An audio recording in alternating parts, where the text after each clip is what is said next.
ठीक है।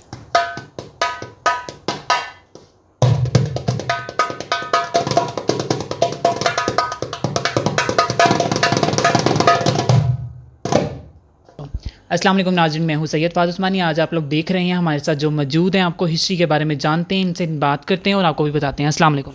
वालेकुम अस्सलाम फ़ाद भाई, कैसे हैं अल्हम्दुलिल्लाह, आप सुनाएं आप कैसे हैं? आई एम गुड अल्हम्दुलिल्लाह, अल्लाह का सबसे शुक्र। पहले मेरे फ़ैन फॉलोअर्स को अपना नाम बताएं और आप बताएं क्या बजाते हैं। मेरा नाम मोहम्मद रशान तौफीक है और मैं दरबूका और जैम्बे प्ले करता हूँ मेनली। कितने ईयर से आप ये प्ले कर रहे हैं और क्या आपका एक्सपीरियंस था, थोड़ा सा इसके बारे में बताएं। मेरा एक्सपीरियंस अब दरबूका बजाने का अगर सिर्फ हम बात करें तो आई थिंक फ़ाद भाई कुछ 7 to 8 ईयर्स हो गए दरबूका बजाते हुए। जो मेरी म्यूज़िकल जर्नी है ये शुरू हुई थी अराउंड 2008 में। 2008 या 2009 में मेरी जर्नी शुरू हुई थी। तो बेसिकली देयर इज़ दिस एक जगह है जौहर टाउन में जिसका नाम है तय खाना। तो आई नो नाम बहुत रोना है लेकिन वो बेसिकली एक बहुत अच्छे दोस्त हैं हमारे उस्मान भाई, उनका बेसमेंट होता था। और उन्होंने उस वक़्त जब मुझे म्यूज़िक के बारे में इतना नहीं पता था, शौक़ मुझे शुरू से था, मेरी उंगलियां चलती थी और अम्मी डांटती रहती थी जब भी मैं यानी कि पढ़ाई में शौक नहीं था। पढ़ाई में मुझे भी शौक़ नहीं पहले भी क्या एजुकेशन है आपकी? I have done my O levels, I have done my A levels and I am recently doing my graduate degree as well right now. इतना पढ़े हुए हैं फिर भी आप दरबूका जी किस बिल्कुल। तरह, मतलब कि क्या शौक था, किसको देखा आपने और क्या कोई फैमिली में है ऐसा? Family में yes, I've heard that my Nana Abu used to play with Ustad Nusrat Fateh Ali Khan. He used to play tabla for a very brief moment.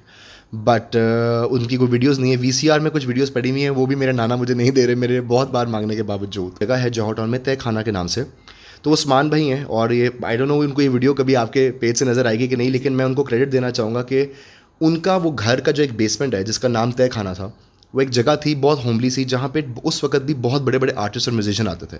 और मेरा उस वक्त म्यूज़िक में कोई सीन कोई स्कोप किसी किस्म का नहीं था। सिर्फ एक बच्चा था जिसकी उंगलियाँ चलती थी, जिसको बजाने का शौक था, लेकिन नो इंस्ट्रूमेंट, नो नॉलेज। तो एट दैट टाइम इन 2008 मैं अपने फ्रेंड्स के साथ भी जाता था, हमें मज़ा आता था म्यूज़िक सुनने का। उस्मान भाई इतने काइंड हार्टेड पर्सन है, उनकी हॉस्पिटैलिटी का मेरी प्लेइंग में आज भी बहुत हाथ है कि उस वक्त उन्होंने बोला था कि यार मेरे घर में आप जिसको मर्ज़ी ले आओ, आपके दोस्त आ जाएं, बड़े आ जाएं, छोटे आ जाएं, सिर्फ मेरी एक रिक्वेस्ट ये कि अगर आपने मेरे घर में मेरे इस बेसमेंट में बैठना है तो जो भी इर्द गिर्द म्यूज़िक हो रहा है उसमें आपकी कोई पार्टिसिपेशन ज़रूर हो। आप चाहे एक क्लैप कर दो, आप चाहे टाइम पे सिर्फ चुटकी बजा दो, लेकिन अगर आप वो भी नहीं कर सकते तो फिर आप मेरे घर में वेलकम नहीं हो। ठीक हो गया। यानी कि वो जो एज होती है वो वैसे भी आपको पता कि शौक होता है म्यूज़िक वगैरह सुनने का। और मुझे बताएं कि कभी कोई मार्शल आर्ट पढ़ी हो इसमें, या कोई आपको कहता हो कि ये चीज़ हमें नहीं पसंद?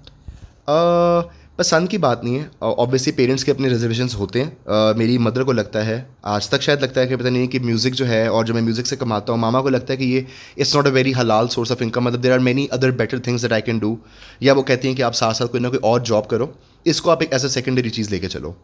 तो आई थिंक सबका ऐसे होता है। मेरे वालिद साहब को ऐसा कोई प्रॉब्लम नहीं थी इस लिहाज से, उनको बस ये था कि इस काम में इतना सब कुछ हो नहीं सकता, लेकिन once the money starts flowing in तो सबके में आवाज़ ही हो रहे थे। जब पैसे आने लग जाते हैं तो सब कुछ बिल्कुल ठीक हो जाता है, आपको पता है जो और आपका कोई मैरिड लाइफ में इसमें कोई रुकावट आई हो इस काम से लेके, या कोई? नहीं, मैरिड लाइफ में रुकावट आई थिंक सिर्फ और सिर्फ तब आ सकती है अगर आपके आपके पार्टनर से अंडरस्टैंडिंग नहीं है। लेकिन अल्लाह का बहुत शुक्र है, मेरी पार्टनर बहुत अच्छी हैं, उन्होंने शुरू से इस चीज़ को समझा है। और बल्कि मेरी जो वाइफ है वो खुद भी एक साइकोलॉजिस्ट है, तो वो लोगों की थेरेपी वैसे करती है, हम लोगों की थेरेपी करते हैं म्यूज़िक से। तो हमने तो कई इवेंट्स मिल के भी किए हैं जिसमें वो अपनी थेरेपी कराती हैं और रोशान मैं, हम हमारी कंपनी से म्यूज़िक की थेरेपी करते हैं। तो हम यानी कि दोनों एक साथ हैं खड़े हुए? हमने ये लम्स में 3 बार इवेंट किया हुआ है, लम्स यूनिवर्सिटी में, क्योंकि वो लम्स में काम करती हैं तो वहाँ पे साइकोलॉजिस्ट हैं। तो 3 बार हमने लम्स में इवेंट किया है एंड माशाल्लाह it's been successful each and every single time, अल्हम्दुलिल्लाह। कहते हैं सबसे पहले तो ये कि मेरी जर्नी शुरू हुई बेसमेंट से। वहाँ पे मुझे मिले सैयद कमर अब्बास बुखारी, जो कि मेरे दरबूके के पहले टीचर हैं, और मेरी प्लेइंग आज जो भी है it is only because of him. हमारी म्यूज़िक की दुनिया में, मरासियों की दुनिया में आप कह लें, जो एक चीज़ है वो ये होती है कि सिंगर के बारे में भी कहते हैं कि सिंगर बेसुरा चल सकता है बल्कि बेताला नहीं चल सकता। एंड ताल is what you are playing, the timing. ठीक है, आपने सही टाइम पे बजाना है, सही टाइम पे आना है। तो मेरी ये चीज़ मुझे मेरे उन टीचर से मिली थी। सैयद कमर अब्बास बुखारी नकवी साहब हैं, खूबसूरत तरीन दरबूका के player. It's a little bit sad कि उन्होंने आजकल बजाना छोड़ दिया हुआ है, जिसकी वजह से हमारा एक बैंड भी था पहले, रिंदानम। हम लोगों ने हसन रहीम से बिल्कुल पहले बजाया हुआ है, हम लोगों ने स्ट्रिंग से बिल्कुल पहले बजाया हुआ है, काफ़ी बैंड्स के लिए, काफ़ी बड़ी ऑडियंसेस के लिए हमने बजाया। हालांकि हमारा बैंड बिल्कुल मशहूर नहीं है, रिंदानम नाम था हमारे बैंड का। तो ये बंद क्यों हो गया? ये बंद इसलिए हो गया है क्योंकि ऑब्वियसली सब लोग अपनी एज के साथ साथ ज़िम्मेदारी के साथ थोड़ा सा मसरूफ़ हो जाते हैं। जिस तरह मेरे जो टीचर हैं उन्होंने दरबूका बजाना छोड़ दिया, उनका एक बेटा था, पहले उनकी बेटी भी होगी, उनकी अपनी कुछ ज़िंदगी में मसरूफियात थी जिनको मैंने रिस्पेक्ट किया ऑब्वियसली। फिर जो मेरा, हम 3 we were 3 people in the band, और ज़का जो मेरा दोस्त है उसकी भी शादी होगी। तो ऑब्वियसली हर बंदे के लिए ज़रूरी नहीं कि उनके वही पैशंस और वही ड्रीम्स हो जो मेरे हैं। मैं सिर्फ म्यूज़िक से कमाना चाहता था, वो कुछ और चीज़ें भी करना चाह रहे थे। तो अल्लाह का शुक्र है आज भी बहुत अच्छी सलाम दुआ है, जब मिलते हैं बहुत अच्छे से मिलते हैं। लेकिन वो जो हमारा बैंड है जो थोड़ी देर के लिए चला था, वो इस वक्त थोड़ा सा बंद हुआ है, कोई पता नहीं कभी दोबारा हो जाए। तो यानी कि तीनों के माइंडसेट सेम होने चाहिए, फिर आप चल सकते हैं आगे। माइंडसेट किसी का भी सेम होना चाहिए तो चल सकते हैं, लेकिन माइंडसेट से ज़्यादा ज़रूरी होता है कि आप में इज़्ज़त और यकीन, ट्रस्ट और रिस्पेक्ट का रिश्ता ना, पेरेंट्स में, वाइफ में, बैंड मेंबर्स में, हर किसी में अगर ये हो तो तीसरी किसी चीज़ की ज़रूरत नहीं होती। ये अल्लाह का शुक्र है अल्हम्दुलिल्लाह। सही हो गया। और थोड़ा सा बताएं कि इसके बारे में क्या आप देख रहे हैं आगे। मैं इसके बारे में तो ये देख रहा हूँ कि अभी जो मेरी कंपनी है, तो बैंड तो मेरा चल के माशाल्लाह बहुत अच्छा चला, ख़त्म हो गया। मेरी एक कंपनी है ड्रम जैम लाहौर के नाम से, जो शुरू हुई थी आई थिंक 2017 के स्टार्ट में शुरू हुई थी। अब इसे गालबन अब 7 से 8 साल होने वाले हैं।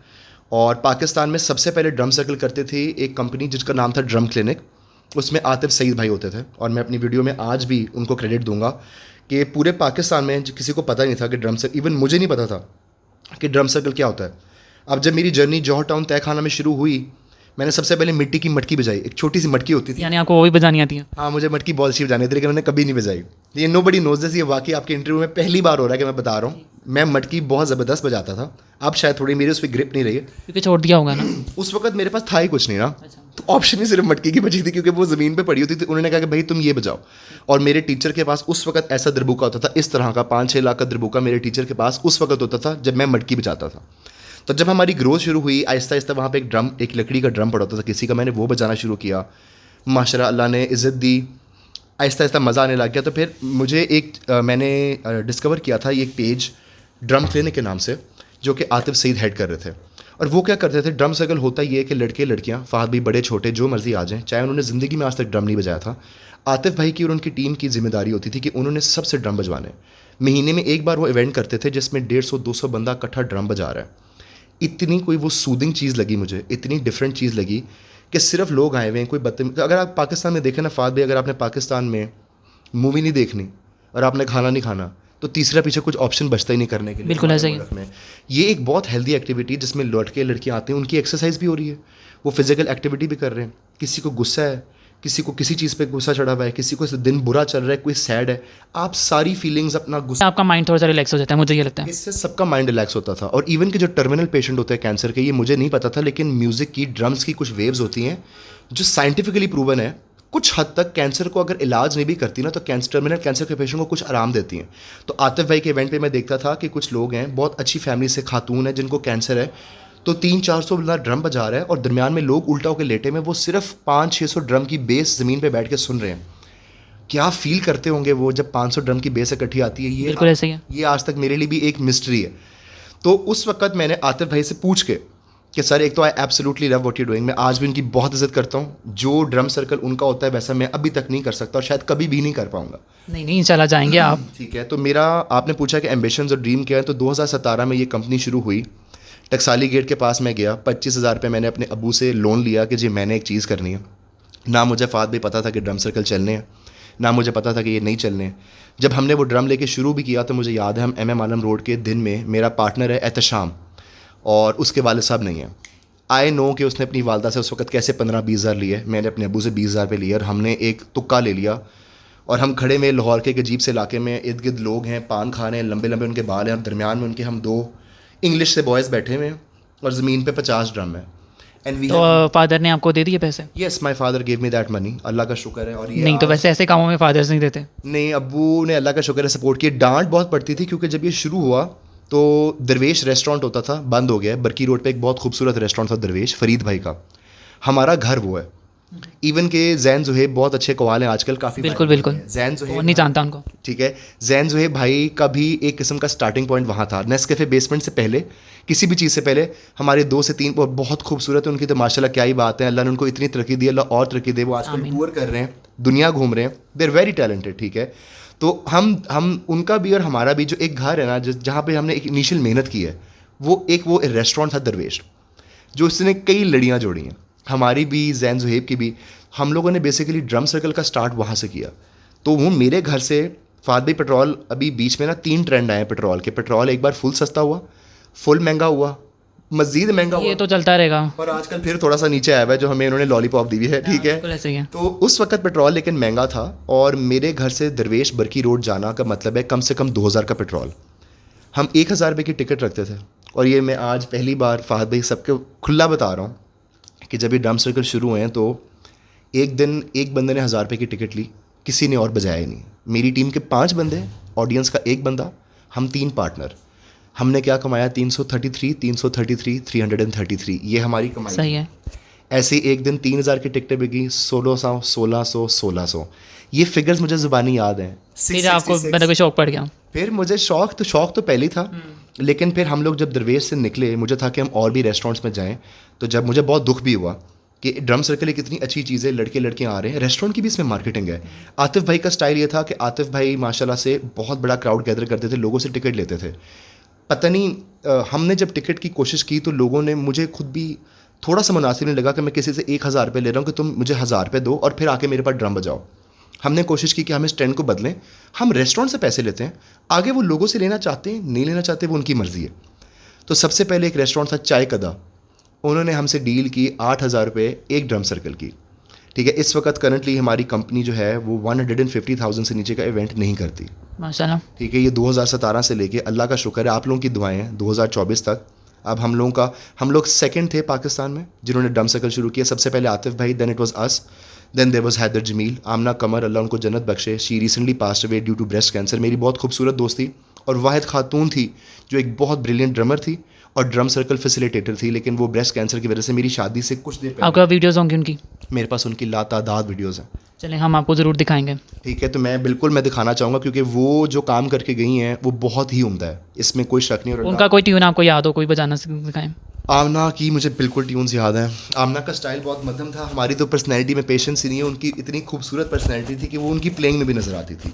तो आमना बाजी जो एक बीट बहुत शौक से बजाती थी वो मुझे पता है, वो थी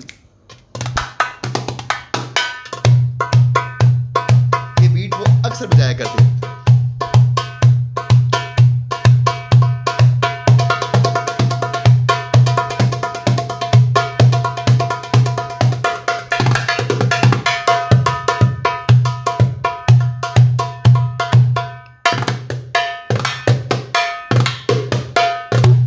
तो इस तरह की आमना बाजी इंग्लिश चीज़ें बजाती थी और बहुत उम्दा उनका अंदाज़ था। अल्लाह उनके दर्जात बुलंद करे आमीन। और उनके लिए आसानियाँ फरमाए, wherever she is now. जब हमने सबसे पहले स्टार्ट किया, मुझे इसमें बताएं कि आपने सबसे पहले कौन सी ट्यून बजाई? इसमें हम कोई स्पेसिफिक ट्यून्स नहीं बजाते फहद भाई, क्योंकि हमारा, देखें, मैं दरबूका अच्छा बजाता हूँ या बुरा, इस पर तो मैं कमेंट नहीं कर सकता, लेकिन ये मुझे बहुत देर बाद समझ आई है आतिफ भाई की गाइडेंस से, उनकी वीडियोस देख देख के और अपने तजर्बे से भी। बंदा खुद जब चीज़ करता है तो जो वो तब सीखता है वो वैसे कैसे भी नहीं तरीके से सीख सकता। हमारा काम लोगों से बजवाना है। रुशान या फहद कितना अच्छा दरबूका बजाते हैं वो तो अगर दुनिया को पहले ही पता है और आपने जाकर उनके सामने बजा दिया तो आपने सिर्फ उन लोगों का टाइम ज़ाया किया।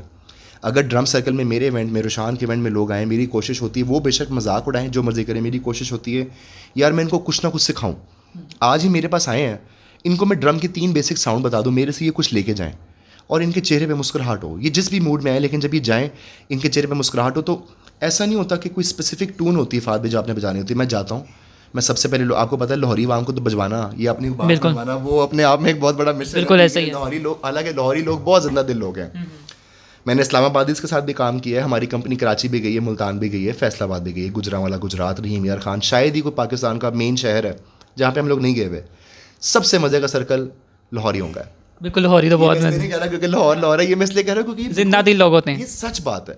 मैंने इस्लामाबादी लोगों के साथ सर्कल किया है, हमारी वही मेहनत है, मेरी वही टीम है, हमने कुछ नया नहीं कर देना। आमद की बात होती है, कभी लोग अच्छे मिल गए, लेकिन इस्लामाबादी लोगों को थोड़ा सा फ़न करवाना थोड़ा सा ज़रा मुश्किल है as compared to the people of Lahore, थोड़ा सा मुश्किल है। खामोश लोग रहते हैं वहाँ पे, तो मैंने ये सुने। थोड़ा सुकून दें ज़रा ज़्यादा हमसे, हम तो आपको पता है थोड़े से ज़रा हाई पे होते हैं, हम ऐसे ही है। हमारे लोग जो हैं वो थोड़े फास्ट होते हैं, पेस्ट। तो जर्नी शुरू हुई तय खाने से, पता लगा कि हमारे अलावा भी 2 हैं जो ड्रम बजाते हैं। ड्रम सर्कल कम्युनिटी में मैं और मेरे टीचर इकट्ठे गए, उसके बाद हमारा बैंड रिंदानम बना। कोई लड़ाई हुई कभी? नहीं, कभी भी लड़ाई नहीं हुई है। कभी कभी थोड़ी बहुत ही बहस तो आपको पता है हो जाती होती है, कोई बैंड मेंबर लेट हो गया है, शो पे जाना है, प्रैक्टिस नहीं कर पा रहे, क्योंकि सब 3-4 लोग हैं, सबकी अपनी ज़िंदगी है। अगर आप किसी चीज़ को प्रॉपरली कर रहे हैं मेरा ख्याल है कि आपके माँ बाप हों, मैं और मेरी वाइफ हों, बहन भाई हों, अगर तो कोई वाकई दूसरे से प्यार करता है और किसी मकसद के लिए साथ रह के चल रहा है, तो उसकी बहस या लड़ाई ना हो, ये नॉर्मल ही नहीं है। बिल्कुल अब ऐसे ही है। नॉर्मल है वो लोग जिनकी लड़ाइयाँ नहीं होती, ठीक बिल्कुल है, ऐसे ही। लड़ाई भी जहाँ तमीज़ पे से, लड़ाई होती है वहाँ पे प्यार भी बहुत होता है। ठीक है, लड़ाई करने का भी तरीका होता है। अगर आप इखलाक से लड़ाई कर सकते हैं, तमीज़ से लड़ाई कर सकते हैं, तो मेरा ख्याल है वो बहुत खूबसूरत लड़ाई है। ऐसी लड़ाइयाँ लड़नी नहीं चाहिए कभी बिल्कुल ऐसे कभार, ही। मज़ीद चीज़ें क्लियर हो जाती हैं, ठीक है। तो और इसके अलावा सॉरी मैं आपकी बात कर रहा हूँ, मुझे सबसे पहले ये बताएं कि आपने बताया कि आप 3 लोगों से स्टार्ट किया था, जी, वो बंद हो गया। अब जब स्टार्ट किया दोबारा तो अब कितने लोग हैं? नहीं, हम लोगों ने ड्रम सर्कल तो कभी बंद किए ही नहीं। हमारे पहले 3 पार्टनर थे, दरवेश के ओनर फरीद भाई, मेरा पार्टनर एहतशाम और मैं। फरीद भाई के और कुछ मसरूफियत थी, वो एक पूरा रेस्टोरेंट चला रहे थे। उन्होंने माशाल्लाह अब नथिया में भी एक रेस्टोरेंट खोल लिया द ग्रे के नाम से। He is doing absolutely brilliant. तो एहतशाम जो मेरा पार्टनर है, वो 2-3 नौकरियां उस वक्त कर रहा था, साथ-साथ सर्कल उससे मैनेज नहीं हो रहे थे। तो इस वक्त ड्रम सर्कल में मेरे पार्टनर अब वकार अरशद हैं, जो इस पूरी कंपनी की बैकबोन है। आयमा बाजी बहुत देर उन्होंने हमारा साथ दिया है, वो हमारी मैनेजर भी थी, हमारी वो सब कुछ थी हमारी इस कंपनी का। तो अब वो भी चले गए हैं, तो मैं और वकार पीछे रह गए। हम लोगों ने आज तक, फ़हद भाई मेरा ख्याल है 8 साल हो गए होंगे शायद सर्कल करते हुए। ज़िंदगी में एक बार मैंने इवेंट छोड़ा है, एक, और एक इवेंट सिर्फ वकार ने छोड़ा, और उसमें मैं कराची था। और उसके बाद जब मैं अपनी शादी के बाद मलेशिया गया था, तब अगर मेरे को 2 इवेंट मिस हुए हैं। तो मतलब काम अगर आप कोई भी करो, नेक नियति से करो और आप कंसिस्टेंट होकर करो, तो उसका अल्लाह आपको फल ना दे, बिल्कुल ऐसा ही है। ये हो नहीं सकता। तो वो माँ बाप जो थोड़ा से कह रहे थे कि ये पता नहीं चीज़ चलती है कि नहीं चलती, तुम क्या कर रहे हो क्या नहीं कर रहे हो, मुझे कभी भी अपनी एग्जैक्ट रकम नहीं बतानी चाहिए आप क्या कमाते हो क्या नहीं। लेकिन मेरा नहीं ख्याल है कि मैंने बहुत बड़ी कंपनीज़ में काम किया है, मैंने मल्टीनेशनल कंपनीज़ में काम किया है, मैंने लोकल स्टार्टअप्स में काम कर लिया है। $8-8 मिलियन, $15 मिलियन, $25 मिलियन जिन कंपनियों का कैपिटल फंड है, डिफरेंट डिफरेंट कंपनीज़ में काम करके देखा है। लेकिन कभी भी जो मेरी मंथली सैलरी है और जो मैं एक ड्रम सर्कल से कमाता हूँ या 2 ड्रम सर्कल से कमाता हूँ 2 घंटे में, उनका आपस में कोई रेल मेल होता ही नहीं है। आप अपने काम से यानी कि जो आप कमा सकते हैं, अलहदा बिजनेस भी कर रहे हैं? मेरा कारोबार मेरे ड्रम सर्कल है, जो मेरी अपनी कंपनी है। ये कंपनी मेरा बच्चा है ये, ठीक है, और ये 7 साल से शौक है। हाँ, ये शौक नहीं, अब ये पैशन भी है, अब ये बिजनेस भी है। और आप जो जिस चीज़ का आपको शौक हो, जैसे फाद भाई आपका माशाल्लाह आप इतने टैलेंटेड हैं। अब by the way thank you so much कि आपने मेरे जैसे बंदे को, छोटे से बंदे के नहीं, आपके कोई पास मसला नहीं। आए हैं और आप ये इंटरव्यू कर रहे हैं, ठीक है। कल को जब आप बहुत बड़े हो जाएंगे और आप इससे कमाएंगे, चाहे अच्छा ना। आप उसके अलावा कोई जॉब करते रहें, आपको इससे कुछ भी XYZ अमाउंट आएगी ना, लेकिन फाद भाई जब आपका शौक है, आप खुशी, उन पैसों की खुशी फाद भाई से कोई नहीं ले सकता। बिल्कुल ऐसा ही है। वो है जो फाद भाई का शौक है। Job at the end of the day job ही होती है। अब मैं जॉब भी कर रहा हूँ, मैंने रिसेंटली रूट्स यूनिवर्सिटी ज्वाइन की है, Root school, Ivy school join किया है फेज़ 5 में। मैं वहाँ पे हेड ऑफ म्यूज़िक डिपार्टमेंट हूँ और वहाँ पे भी बच्चों को म्यूज़िक सिखा रहा हूँ, है वो भी मेरे पैशन से रिलेटेड। इवन देन जो कमाई अपने कारोबार की है, जो इसका मज़ा है, जो इसकी एक बरकत है अजीब सी, ठीक है, जो इसमें एक ईज़ है कि आप 1 घंटे में जा रहे हो या आप 2 घंटे के लिए गए हो 2 डिफरेंट पे, और आपने पूरे महीने में जो आपने जॉब से कमाना है वो आप ऑलरेडी कमा चुके हो। इस चीज़ का मज़ा है। बिल्कुल और ऐसा ही है। यहाँ पे मैं ऐसे नहीं आया, 8 साल लगे हैं। हमेशा बंदों को लगता है कि आपकी जर्नी बहुत आसान है, जर्नी कभी भी आसान नहीं होती है। मैं आपको बता रहा था, मैं बीच में भूल गया कि हमने एक दिन में 8 चक्कर लगाते थे होंडा 70 पे मेरे दोस्त की MM आलम रोड पे, और मैं लोगों को समझाना पड़ता था कि ड्रम सर्कल होता क्या है। और बड़े बड़े रेस्टोरेंट के मालिक मुझे क्या कह रहे हैं, भैन मैनू की दोगे तो मेरे को की चाहिए है। और मैं कह रहा हूँ कि भाईजान ना चाहिए है ना कुछ लेना है, ए ड्रम सर्कल होता है, people are going to come to your restaurant, आपकी मार्केटिंग होनी है, लोग आपको टैग करेंगे, नहीं मैंने ज़रूरत नहीं हैगी साड़ी मार्केटिंग। बिल्कुल ऐसा ही है, ऐसे लोग कहते हैं। ठीक है, तो ये हमारे साथ एक बार नहीं हुआ कि मुझे लाइन से रेस्टोरेंट याद हो गए थे कि पूरी MM आलम पे कितने रेस्टोरेंट है। MM आलम ख़त्म करके जिन्मा मॉल वाली साइड पे चले गए। आहिस्ता आहिस्ता फिर चाय कदा ने एक डील दी 8,000 रुपये की। हमने छोटे से कागज़ के टुकड़े पे पेंसिल से अपनी तरफ से कॉन्ट्रैक्ट साइन किया कि लो जी 8,000 रुपये के, अब हमने 3 सर्कल 24,000 के यहाँ पे कर रहे हैं, ठीक है। और हम उस वक्त हज़ार रुपये कमाते थे, वहाँ से हमारी बिस्मिल्लाह हुई हुई है। From there we have come a very long way, a very long way. अब अगर मैं बात करूँ तो Unilever, Google, Total, Shell, Uber, Careem, CCL pharmaceutical, British American Tobacco, Pakistan tobacco company, आप किसी मेन बड़ी कंपनी का नाम ले लें, ये वो कंपनी है जहाँ पे जॉब करने के लिए लोग मर रहे होते हैं कि हमें यहाँ पे इंटर्नशिप मिल जाए। मैं इन कंपनी के ओनर्स को, इनके मार्केटिंग हेड्स को, सबको ड्रम्स बजवा रहा होता हूँ। ये हमारे रेगुलर क्लाइंट है। माशाल्लाह माशाल्लाह, अल्लाह पाक आपको और कामयाबी दे, मेरी दुआएं आपके साथ। हमें चाहिए सिर्फ दुआएं हैं, हमारी ज़िंदगी दुआओं पे ही चल रही है, ये कारोबार दुआओं पे चल रहा है। ना हमारा कोई प्रॉपर सोशल मीडिया मैनेजर रहा है, ना हमारे पास कोई बंदा है जो हमें इवेंट्स लेके आता है। हमारी ज़िंदगी दुआओं और दुखों पे चलती है, मैं आपको सच बता रहा बहुत हूँ। मज़े का काम है। नहीं, अल्लाह का शुक्र है, काम बहुत मज़े का है। और लाइक आई सेड, आप मेहनत करें। जिस तरह अभी आप मेरे हाथ देख रहे हैं, और आपने मेरी हालत देखी थी जब आप मेरे घर आए थे, मुझे फ़ौरन शावर लेके आना पड़ा है। अभी भी हम सियालकोट जा रहे हैं, मैं आपको वो भी बता रहा था। कल सियालकोट का इवेंट कैसे मिला आपको? हमें पता ही नहीं है, लोग फ़ोन करते हैं फात भाई, लोग बोलते हैं कि हमने आपका पेज देखा है और हमें आपका इवेंट चाहिए, हम हाजिर हो जाते हैं, कोई मसले वाली बात नहीं। तो अब आप देखें कि 50-60 लोगों का सर्कल है, एक शादी है, दूल्हा होगा, दुल्हन होगी, कुछ कज़न होंगे, यही होगा। उनको क्या पता चलना है कि उनका ड्रम ट्यून्ड है कि नहीं है, इसकी आवाज़ सही आ रही कि नहीं है। 2.25 घंटे से लगा हूँ, एक एक ड्रम अपने हाथ से ट्यून किया है। ये उंगली में चोट लगी जिसने कल बजाना है, ये हाथ यहाँ से ख़राब हो गया, लेकिन क्या है, अल्लाह देख रहा है, मेहनत है, पैसे लिए हैं हलाल करने, ये किसी को बेस्ट चीज़ मिलनी चाहिए। और ये इस बार नहीं, हर इवेंट के बाद मेरी आदत होती है कि मैंने एक एक ड्रम को अपने हाथ से खुद कसना है। ना मेरा पार्टनर वकार, ना कोई और। अगर वकार साथ हो तो वकार कभी काम को मना नहीं करता, हम इकट्ठे लगे रहते हैं। लेकिन आज नहीं था वो, आपने आना था।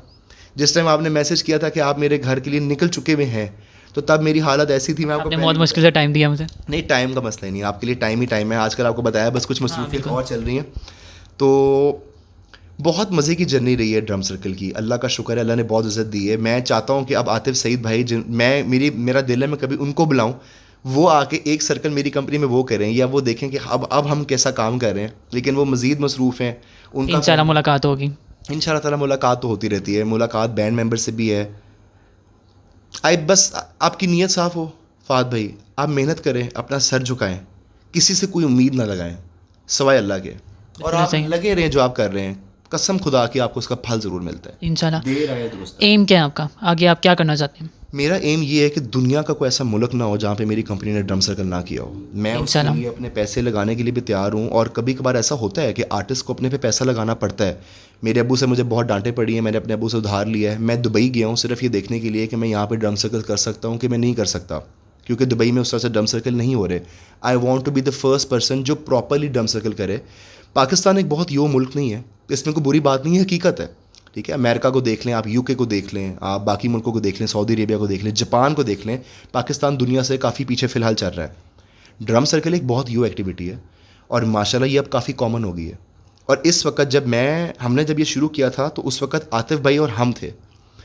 अब इस वक्त सिर्फ लाहौर में 15 कंपनियाँ जो ड्रम सर्कल करवा रही हैं, और अल्लाह ने सबको रिज़्क देना है, अल्लाह सबको रिज़्क दे। मेरी बस दुआ ये होती है, या मेरी कोशिश ये होती है कि जो भी ये काम शुरू कर रहा है, वैसे तो कोई मसला नहीं, आज फ़ाद भाई का दिल कर गया है, आप चले जाएँ टकसाली, आप 30 ड्रम ले लें, आप एक इंस्टा का पेज बनाएं। लो जी, परसों मुझे पता लगना है कि फ़ाद नाम का बंदा है, वो भी ड्रम सर्कल करता है लाहौर में। कोई बात नहीं, आ जाएँ, बिस्मिल्लाह, आपको भी मिल लेंगे जैसे बाकियों को मिल रहे हैं। लेकिन हमेशा ये होता है कि जो काम कर रहा है, काम को काम समझ के करे, क्वालिटी ज़रूर प्रोवाइड करें, ठीक है। अगर आप एक रेस्टोरेंट वाले हैं, आप मुझे बुलाते हैं, रुशान आपको कहता है कि मैंने 1.5 लाख से नीचे आना ही नहीं है फ़ाद भाई, और एक बच्चा कह रहा है कि जी मैं 10 या 15 हज़ार रुपये लूँगा, आपको बीइंग अ रेस्टोरेंट ओनर आपको क्या चाहिए? लड़के आ गए, लड़कियाँ आ गई, रोला डल गया, फ़ाद का काम तो हो गया, आप मुझे क्यों 1.5 लाख देंगे?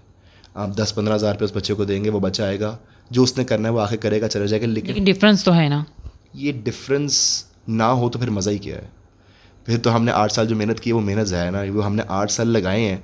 इसी तरह आतिफ भाई का और हमारा बहुत डिफरेंस है, कैसे ना हो, उन्होंने मेरे से कितनी देर पहले का कर रहे हैं। आपके काम की नेक नियति, आपकी मेहनत और आपकी क्वालिटी का फ़र्क है ना। क्वालिटी का फ़र्क होता है, आप खाने को देख लें, आप फर्नीचर को देख लें, किसी भी चीज़ को देख लें, आपको फर्नीचर जो एक कुर्सी आपको लाख रुपए की मिल रही है, एक कुर्सी आपको 25 लाख रुपए की मिल रही है। फ़र्क किस में होगा? लकड़ी में होगा, कारीगर में बिल्कुल होगा, ऐसे ही। मेहनत में होगा। फिर एक नाम के भी पैसे होते हैं जो आहिस्ता आहिस्ता इंसान के बनते हैं, लेकिन आई बिलीव कि वो एक बंदे का हक होता है। बिल्कुल। एक सर्टन अमाउंट ऑफ मेहनत करने के बाद अगर आज मुझे जितने मर्जी लोग आ जाएं, कभी अक्सर होता है कि फ़ाद भाई हमारे पास इवेंट आता है, एक कॉल नहीं चलती, 15 कॉलें चलती है पूरे लाहौर में। सबसे पहले रेट लिया जाएगा मेरे से, मेरे बाद एक मेरे बहुत अच्छे दोस्त भी हैं, मेरे कंपेटिटर भी हैं, हैदर भाई। हमारी सख्त लड़ाई है, और जितनी खूबसूरत लड़ाई मेरी और हैदर की है, मैं पर्सनली इसको इतना एंजॉय करता हूँ। खूबसूरत तरीन ड्रम सर्कल है उनका। कुछ लोग कहते हैं कि हमारा भी ड्रम सर्कल ठीक है। लाहौर में या तो इवेंट उनका है या लाहौर में इवेंट हमारा है। मेरे बाद कॉल उसको, उसके बाद कॉल और भी बहुत लोग करा रहे हैं। जो कहीं पे किसी को सस्ता लग गया, कुछ हो गया, वो हो जाएगा, ड्रम सर्कल उसको मिल जाएगा। बात ये नहीं होती कि आपको काम मिल रहा है कि नहीं, अल्लाह बैठा है, दुनिया बहुत बड़ी है, रिज़्क सबको मिल रहा है। मुझे बस ये होता है कि इतनी मुश्किल से 8 साल के बाद ₹300 कमाने के बाद 3,000 का पेट्रोल साड़ के ₹333 जो आपने कमाए हैं, वो जो 1 साल आपने 2 साल लगाए हैं, माँ बाप से गालियाँ पड़ी हैं, जेबों से पेट्रोल भरा है, 8 साल बाद जाकर अगर आपने ये कीमत अब सेट की है ना, तो जितने मर्जी लोग आ जाएं, चाहे 10,000 बंदे और आ जाएं सर्कल करने वाले, अब दिल नहीं करता और जायज़ नहीं फायदा कि अब हम अपनी कीमत नीचे करें। आप समझ बिल्कुल रहे हैं? ऐसा ही है। ये एक मेहनत के बाद यहाँ पे पहुंची है, ये यहाँ से ऊपर ज़रूर जा सकती है। आई बिलीव इंशाल्लाह, इंशाल्लाह। आनी चाहिए। इंशाल्लाह। और बाकी जहाँ तक एम्बिशंस हैं, फाद भाई आपकी दुआएं चाहिए। पूरी कोशिश कर रहा हूँ, लिंक्डइन पे लोगों से कनेक्ट कर रहा हूँ। मेरा दिल है कि ये जो काम हम करते हैं, लोगों के चेहरे पे मुस्कुराहट लेके आते हैं। पूरी दुनिया की सबसे बड़ी कंपनियाँ हैं, अरामको सऊदी अरेबिया की सबसे बड़ी कंपनी है पेट्रोल की। मेरा तो दिल है कि ऐसी हर कंपनी में, हर मुल्क में हम विज़िट करें, उनके हर शहर में विज़िट करें, उनके हर हेड ऑफिस जाएँ, हमारे चीज़ें स्ट्रीमलाइन हो जाएँ। कैसे 100 ड्रम जहाज़ से जाना है, मेरी पूरी टीम की टिकटें हैं, फ़ोटोग्राफ़र है, वीडियोग्राफ़र है, पेज को मैनेज करना, आने जाने की फ़्लाइट। ऑब्वियसली इसमें एक बहुत खर्चा रिक्वायर्ड है, इसमें कनेक्शन रिक्वायर्ड है। हर कंपनी इतना खर्चा दे नहीं सकती, हर कंपनी समझती भी नहीं है कि ये चीज़ें इतनी ज़रूरी हैं अपने एम्प्लॉयज़ के लिए। ठीक है, अब जिस तरह का मैं आपको इवेंट बताया कि मेरी बेगम साइकोलॉजिस्ट है, वो अपना काम कर रही है, साथ एक हम औरत हायर करते हैं जो योगा करवाती है। ठीक है, योगा भी है साथ। योगा भी साथ हम ऑफ़र करते हैं। हमारा एक पैकेज है जिसे हम mind body and soul package कहते हैं। बॉडी के लिए रोशान ड्रम सर्कल, माइंड के लिए Ayza my wife psychology, soul के लिए योगा। आप इन तीनों को कंबाइन करके मेरा ख्याल है यूके में किसी बड़ी कंपनी को बेचे तो ये कम से कम 15, 20, 25 लाख का इवेंट है। हम लोग ऐसे मेरा ख्याल है लाहौर में बेचे तो इसके लिए कोई 5 लाख भी ना दे। राइट, बिल्कुल ऐसे ही है। पर्सपेक्टिव की बात है, नॉलेज की बात है। तो जिनको नॉलेज है, जिनको अवेयरनेस है, जो इस काम की अहमियत समझते हैं, वो बुला लेते हैं। जिनको अहमियत नहीं है, उनके लिए हम खुद कोशिश कर रहे हैं कि हम अपना पैगाम उनको पहुँचाएँ, क्योंकि ये आपके लिए इस सदी में, और स्पेशली जब हमारे पास जनरेशन आ रही है, एंग्जाइटी और डिप्रेशन के मरीज़ कितने हैं फ़ाद भैया, आपको भी पता है, बिल्कुल ऐसे ही है। मुझे भी पता है। कुछ हद तक मुझे भी एंग्जाइटी है और मुझे कोई शर्म नहीं है बताने में। ठीक है, हमारे से पहले आई थिंक हमारे पेरेंट्स की जो जनरेशन है, वो एंग्जाइटी और डिप्रेशन इन चीज़ों को उस तरह से नहीं मानते या उस तरह से कभी एक्सेप्ट नहीं करेंगे, लेकिन ये मसले उनके टाइम से भी पहले के हैं। डॉक्टर्स ने इस पर रिसर्च की हुई है, वरना इतनी इतनी बड़ी फील्डें हैं। ये साइकोलॉजिस्ट जो आज एक सेशन का 10-10 हज़ार रुपये ले रहे हैं, सवाब की नीयत के लिए तो नहीं ले रहे। बिल्कुल ऐसे एक ही। मसला है जिसकी वजह से वो ले रहे हैं। राइट, तो आजकल की जनरेशन जो इन मसलों में इतनी ज़्यादा मुब्तला है, इनके अंदर फंसी हुई है, उनके लिए बहुत ही बेहतरीन एक्टिविटी है।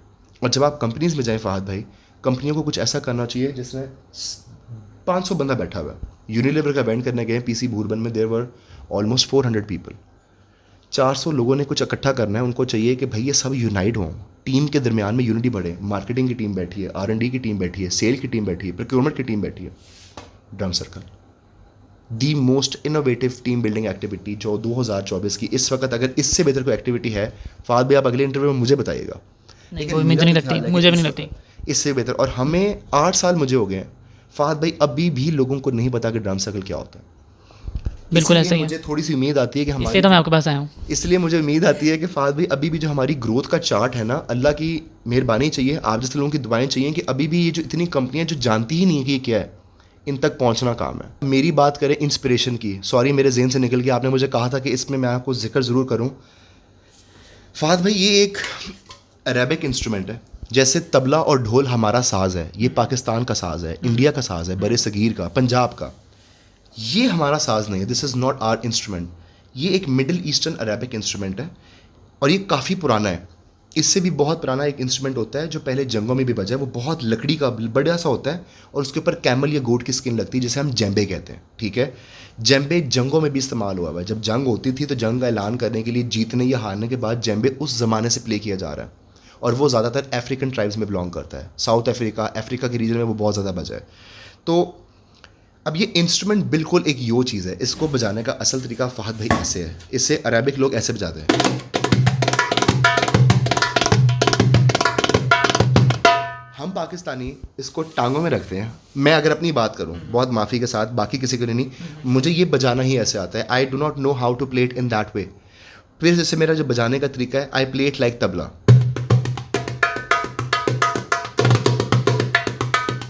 ठीक है, और तीसरी चीज़ जो मेरी अब आखिरी यूनिकनेस है वो ये है कि मेरी जो इंस्पिरेशन है, जो मेरी जान है, वो एक ढोल वाले हैं जो रिसेंटली इंतकाल पा गए हैं, जो हज़रत शाहजमान के दरबार में बजाते थे, उस्ताद पप्पू साईं।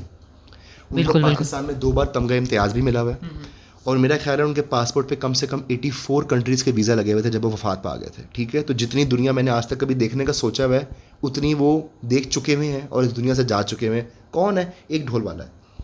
एक ढोल वो भी है जो शादी में बज रहा है, टट टट टट टट टट टट टट। ये वो ढोल नहीं है, ये सूफी ढोल है।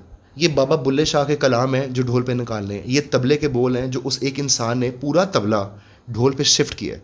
ठीक है, कैसे किया है, क्या लोग महसूस करते थे। यहाँ मुझे घर से मसले हुए हैं, यहाँ मुझे मेरे पेरेंट्स से मना किया है, क्योंकि वहाँ पे हर किस्म के लोग हैं। दरबारों में आपको पता है वहाँ पे लोग जा रहे हैं, सिगरेट पी रहे हैं, कुछ और चीज़ें कर रहे हैं। मेरे फादर को हमेशा होता था कि जहाँ पे 500 बंदा, 1000 बंदा नशे कर रहा है, हर तरह के हर रंग का बंदा है जो आपके लिए सेफ़ नहीं है। मेरे बेटे रुझान का वहाँ पे क्या काम है? आपने क्या करना है वहाँ जाके? बहुत देर लगी फ़ाद भाई। ऑलमोस्ट कोई 1.5 लाख वीडियोज़ हैं पप्पू साईं की जो आपको यूट्यूब पे मिलेंगी। अगले इंटरव्यू में आप चाहें तो आप चेक कर सकते हैं। मैं ऐसे इंटरव्यू में बैठा हूँगा, आपका कैमरा मुझे नज़र नहीं आएगा, आपका मुझे फ़ोन नज़र नहीं आएगा। आपने सिर्फ वीडियो प्ले करनी है और मैं आपको बता दूंगा कि ये कहाँ पे शूट हुई है, पप्पू साईं ने कौन से कपड़े पहने हुए हैं और आप किस मिनट किस सेकंड पे हैं।